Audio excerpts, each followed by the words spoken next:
Hello guys. Welcome to our new video. It's teaching day here. Today we want to learn how to add comment tag in Telegram. So let's go to start. At first we need to open Telegram and create a new group.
When we create our group, we open our channel.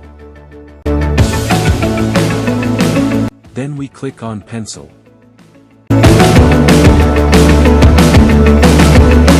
And we click on discussion.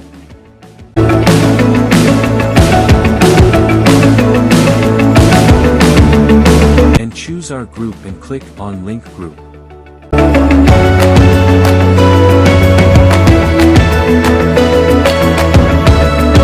Now our group successfully linked, and this is the test.